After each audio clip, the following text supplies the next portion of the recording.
Welcome to Assessing Students Online, Giving Feedback Digitally. This course was designed to introduce you to a range of tools to help you give specific, detailed, and timely feedback to students. Throughout these short videos and resources, our objective is to help you understand the purpose and importance of giving feedback, explore tools and best practices to give feedback digitally, and learn some tools and best practices to promote peer feedback. My name is Katie Collins. I'm currently the Instructional Technology Specialist at Newton North High School and Burr Elementary. Before moving into the ITS role, I taught at Burr for 7 years. As you move through these videos and materials, you might have questions pop up. Feel free to reach out to me through email, or you can contact your building ITS directly. Before we get started, I want you to keep in mind some essential ideas that you already know as a teacher. Students need feedback with specific, detailed directions for improvement. It should be encouraging, but also constructive. Think about how we sandwich feedback, recognizing what a student did well, followed by areas for growth, and ending with positive comments. Individualized feedback helps our students stay on track, personalize their learning, and build trust and connections with teachers and peers. Finally, think about what feedback is going to work best for your students. At the beginning of the year, survey your students. Ask them, what worked best for you last year? Do you prefer written feedback or voice feedback? Do you find it helpful to hear from your peers? And once you give feedback, either formative or summative, go back and ask, was my feedback helpful? Do you want shorter feedback more often? Find out what works best for your students.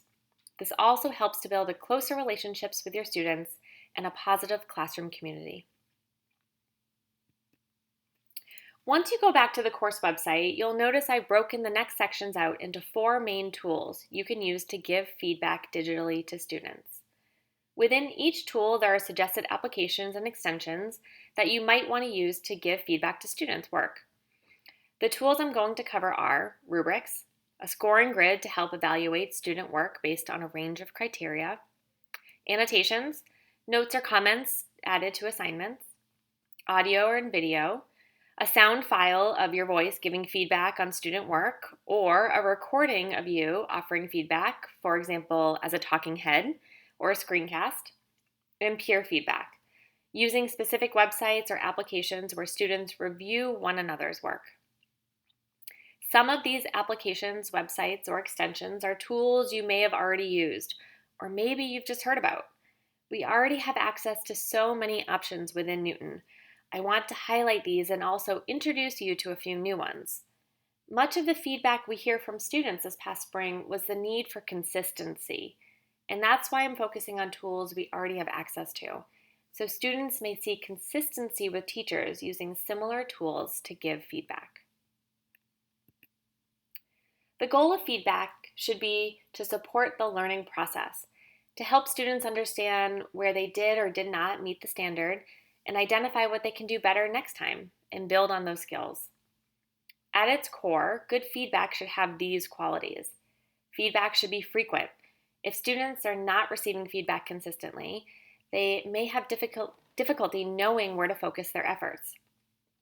Feedback should be specific, giving detailed areas for improvement, but also offering tips and advice on how to improve their work. Feedback should be balanced, recognizing both the strengths and areas for improvement. And finally, feedback should be timely, given as soon as possible to be the most useful. Throughout the course, students should receive formative and summative feedback. During my research, I came across this quote in an article, and it really resonated with me. From an IT standpoint, we always try to focus on the task, not the tool. Starting at the "what do you want to do?" allows us to find the right tool instead of saying, "I found this great tool, how should we use it?" You're going to end up getting better results.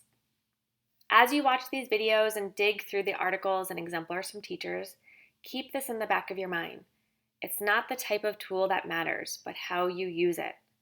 Don't just use a tool because it's cool and trendy. Use it only if it helps you communicate better with your students. So as you move forward in this PD, you view the short videos at the beginning of each section, Those will provide you with a quick overview of each application or extension that matches the tool.